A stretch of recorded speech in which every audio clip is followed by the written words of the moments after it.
Hi, and you're now with the Forerunner Chronicles. All right, everybody, if you haven't heard it already, I don't see how you couldn't have. But as of this month, May of 2011, Osama bin Laden has officially been declared to be dead. According to reports from the United States of America's government, U.S. military acquired Osama bin Laden in Pakistan, killed him, and then dumped his body in the bottom of the ocean, where he is now swimming with the fish.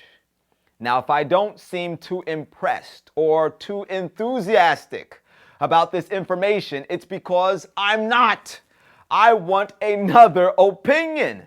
And to get my second opinion, I thought to go to a very unlikely source, another dead person. Now, don't get me wrong. Forerunner's not practicing spiritualism here. I'm talking about the former prime minister of guess where? That's right, Pakistan. Her name, Benazir Bhutto. Benazir Bhutto filmed the following interview that I'm going to show you in the year 2007 on the Al Jazeera news program Frost Over the World. She makes some very interesting statements that might be the reason behind why she was assassinated 1 month after the interview that I'm about to show you. Pay close attention, because you're going to be shocked. Take a look. But first of all, Pakistan and Benazir Bhutto. When the former Prime Minister arrived back in the country 2 weeks ago, after 8 years in exile, the homecoming parade in Karachi was quite literally blown apart by an assassination attempt. A suicide bomber exploded a bomb meters from Ms. Bhutto's open-top bus and killed more than 130 people. Benazir Bhutto joins us now. Benazir, hello and welcome. Thank you, David. Tell me, has that terrible assassination attempt affected your decision to carry on with this battle? No, it's that horrific incident in which 158 innocent young men, a woman, a baby lost their lives has just made me more determined to continue. I do believe Pakistan is under increasing threat of an extremist takeover, and to save the country, I believe we must restore democracy, get the people's faith in the country, moving the country forward. So I'm determined to go ahead with the mission to save Pakistan with democracy. And in terms of these three people that you mentioned, were they members of or associated with the government? Yes, well, one of them is a very key figure in security. He's a former military officer.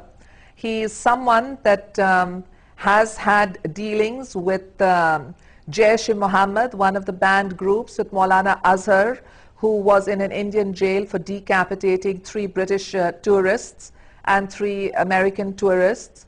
And he also had dealings with Omar Sheikh, the man who murdered Osama bin Laden. Now I know the man who murdered Osama bin Laden, the man who murdered Osama bin Laden, the man who murdered Osama bin Ladies and gentlemen, there you have it. According to the words of Benazir Bhutto, a lady that dedicated her life to fighting terrorist factions such as the one that was headed out by Osama bin Laden has been dead at least since the year 2007. But if that's true, what in the world is going on right now? Was Osama bin Laden resurrected from the grave and then killed again by the U.S. military? And of course, they had to kill him again for good measure. Or is somebody not telling the truth? And if somebody isn't telling the truth, who's responsible for the lie? Is it Benazir Bhutto or is it Obama? One thing I know for certain is this, Mr. President, since releasing your long-form birth certificate and this declaration of the death of America's most wanted Osama bin Laden under your presidency, your approval ratings within the United States of America, they haven't looked better than since Yes We Can, whatever in the world that meant. Ladies and gentlemen, the Bible tells us in the book of Psalms, chapter 118, starting at verse 8, it is better to trust in the Lord than to put your confidence in man. It is better to trust in the Lord than to put your confidence in princes. Why? The Bible tells us why in the book of Jeremiah chapter 17 and verse 9, which tells us, the heart of man is deceitful above all things and desperately wicked. Who can know it? No man can tell to what depths a man will go, or to what trickery a man will resort to, so that he can obtain power or wealth or the approval of other men. Man will kill, man will rob, man will steal, man will lie so that he can be approved of by other men.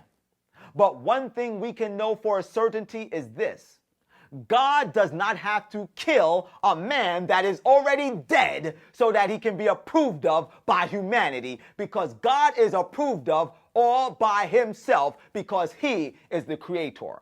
God is approved of all by himself because he's the one that placed breath in your lungs this morning. God is approved of all by himself because he is the one that loved us so much that he gave his own son as a sacrifice for the sins of the entire world, so that we might be cleansed of our unrighteousness, and so that we can receive the power of his divine spirit, so that we can live lives victorious over our sinful ways, our lying, our stealing, our adultery, our fornication. All of these things he has given us power through the sacrifice of Jesus Christ to overcome, so that we might receive life eternal in his eternal kingdom. God is approved of all by himself because he is God and there is none other besides him. He is the only God. The Bible tells us in the book of Psalms chapter 146 and verse 3, put not thy trust in princes, neither in the Son of Man, in whom there is no help. His breath goeth forth, he returneth to his earth, and in that very day his thoughts perish. Ladies and gentlemen, if you're alive, you are subject to death. And the Bible tells us that every man, when he dies, his breath leaves his lungs and returns to the God that gave it to us. Our bodies go into the grave and decompose back into dirt, into earth. And our thoughts perish. There's no more thinking, no more love, no hatred, no envy. We are just there, awaiting the first or the second resurrection. The first resurrection for those that lived in obedience to Christ, and the second resurrection for those that lived in rebellion and sin. And the choice is yours to choose which one of those resurrections you will be in. This is the thing that we need to be worrying about right now. Not about the pictures of a dead man, a fictitious dead man, possibly, we don't know. The Bible tells us in the book of Ephesians 6 and verse 12, for we wrestle not against flesh and blood, but against principalities, against powers, against the rulers of darkness of this world, against spiritual wickedness in high places. The war, the greatest war going on, it's not in the Middle East, it's in your home, and it's for your soul and for the souls of your family members. How are you faring in this warfare? Are you gaining the victory in Christ, or are you losing the battle, which will bring eternal destruction to you? Woe is the man that doesn't accept the gift of Christ. Woe is the man that is so wrapped up in the things of this world that he cannot see that God is extending his hand trying to save him. And if you don't believe, it doesn't change the truth of the matter.